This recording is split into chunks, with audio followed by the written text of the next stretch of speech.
Je viens de Birmanie, maintenant appelée Myanmar. Nous savions que ce serait un voyage dangereux car le gouvernement ne veut pas que les gens quittent le pays. À la frontière entre la Thaïlande et le Myanmar, en essayant de traverser la rivière, nous avons été interpellés par les soldats. Ils portaient des armes et en les pointant sur nous, ils ont dit à ma mère et aux autres adultes de descendre du bateau. Ils disaient que leur devoir était de protéger la frontière et qu'ils ne devaient laisser passer personne. Mais quand ils nous ont vus, ma sœur, mon frère et moi, si jeunes, si petits, rien que des enfants, ils nous ont laissés passer. Ils ont encore dit que si nous arrivions à passer la rivière avant que quelqu'un d'autre nous voie, ils ne s'opposeraient pas à notre fuite. Je pense que Dieu a vraiment répondu à nos prières.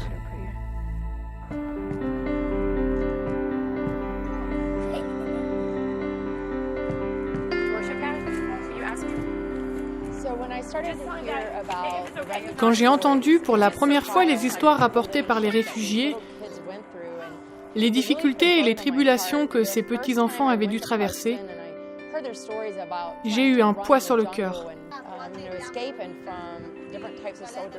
Ils ont dû courir à travers la jungle et tenter d'échapper à différentes sortes de soldats qui essayaient de les tuer. Ils ont vu leurs maisons brûler et ont dû vivre dénués de tout dans la jungle. Cela m'a mis un tel poids sur le cœur que je n'ai pas dormi pendant 3 nuits.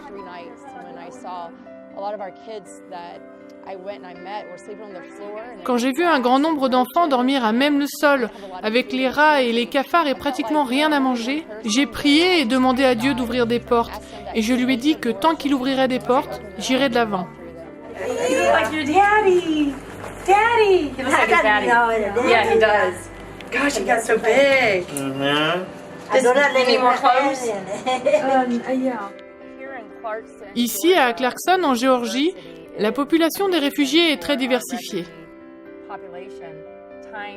Le Times Magazine dit que ce sont les 2 km² les plus diversifiés de tous les États-Unis. Nous avons ici 60 pays différents représentés et 120 langues parlées.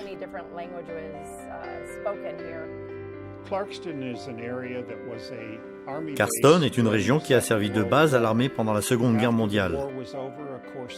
Quand la guerre s'est arrêtée, il n'y avait bien sûr plus besoin des bâtiments. Mais après quelques années, les Nations Unies, en lien avec le département d'État des États-Unis, ont pensé que ce serait l'endroit idéal pour accueillir des réfugiés étrangers, car ce sont des logements bon marché, et bien qu'en décrépitude, ils sont disponibles. De plus, les transports publics y accèdent.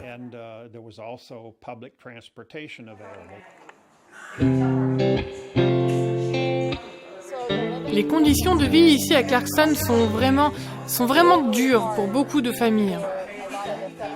Elles viennent ici, et comme vous pouvez le constater, on se demande parfois si l'on est aux États-Unis, en Amérique, tellement la pauvreté est partout dans cette communauté.